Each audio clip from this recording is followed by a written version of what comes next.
Hey guys, so today we're going to be installing some Hardrace rear camber arms with pillpwball joints into the Project CB7.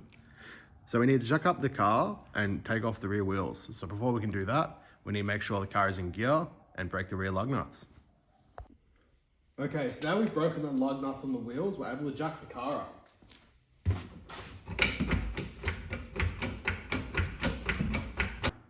Okay, so now we'll zip off the last lug nuts.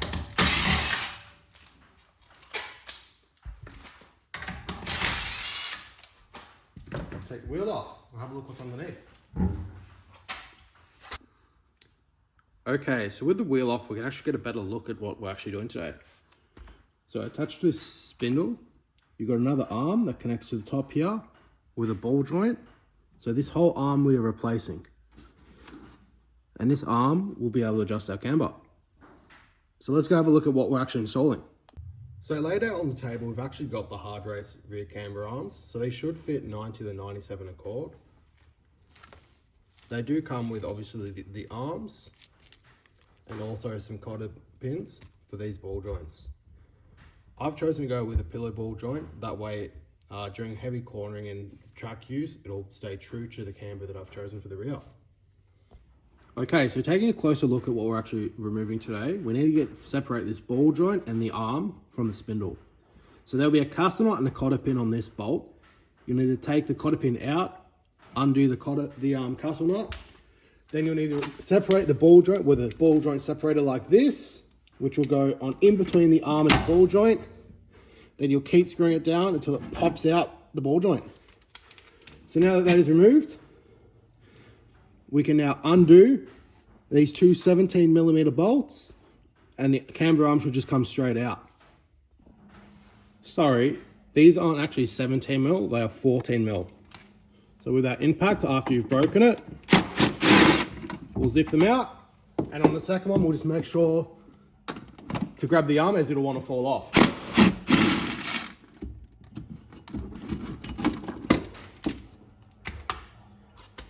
So now we have the arm out, we'll go to the bench, put it next to the Hardrace ones, and we'll try and get them as close as possible.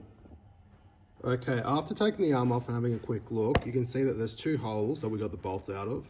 This one is circular, and this one is oval. So if we go to our Hardrace, you'll see that it's the same. You have a circular one here and an oval one here, but we'll be able to adjust it by threading it and then locking this nut. So now we'll try and get the arms to match as closely as possible. So I'll go back to you when that's done. Okay, so now I've got these all adjusted to length. And I've just put them side by side and opposite to make sure that they're all square. When adjusting this, I also did tape my crescent wrench, just so I didn't mar up the paint at all. And it's always good to also check with a ruler, just to double check you're working. Let's go to the car and install these. Okay, so now we're back at the car, and remembering that the left side on this side has the oval.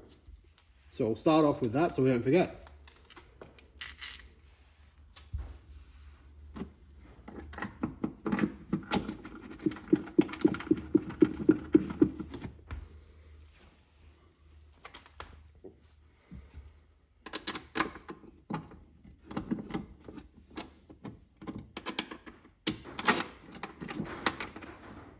Being careful not to cross thread them. So once you've got them threaded in and you're comfortable that they're not cross threaded, when they're on the walkie, we'll just put it on the auto setting and just nip it up.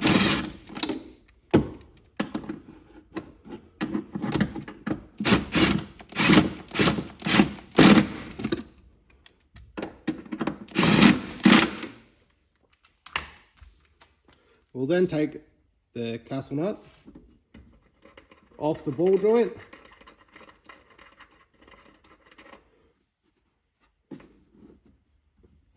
push up this spindle whilst also pulling down on the ball joint to get the bolt through.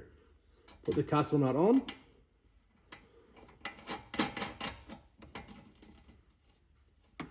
and then put the cotter pin through, which I don't have.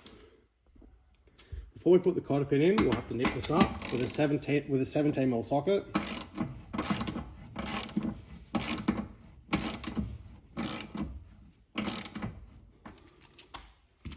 We'll then put the cotter pin through. We'll do it a little bit more.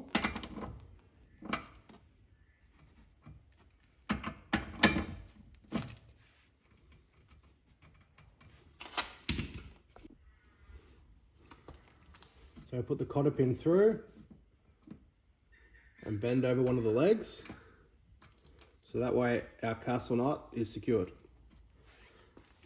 Now with a 14mm, we'll snug up these bolts.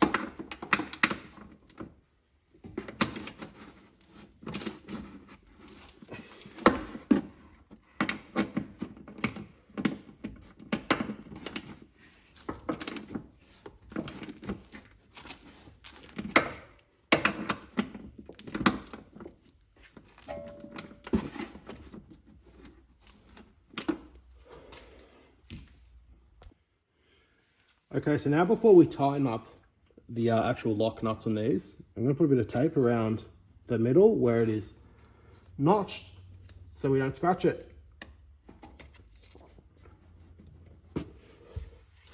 So now with our crescent wrench, we'll now nip everything up and then we'll see the final product. Okay, so now with these lock nuts loose, we'll finger tighten them down to the actual center of the shaft. And we'll do that on both sides.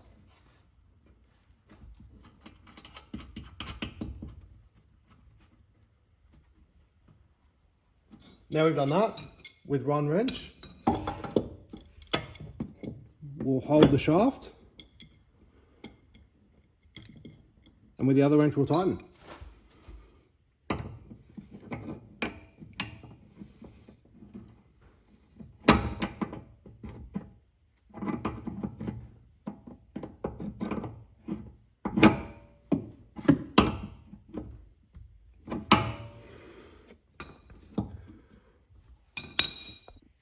So now we can peel off the tape that's all locked up.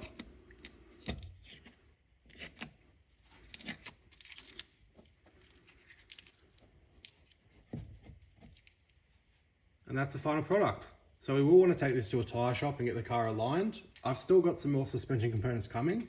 So until that's all done, I'm not going to be driving the car. But when all the suspension is done, I will be taking this to a tyre shop. And here we have the final product.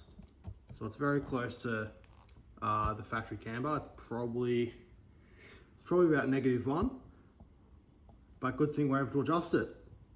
Thanks guys.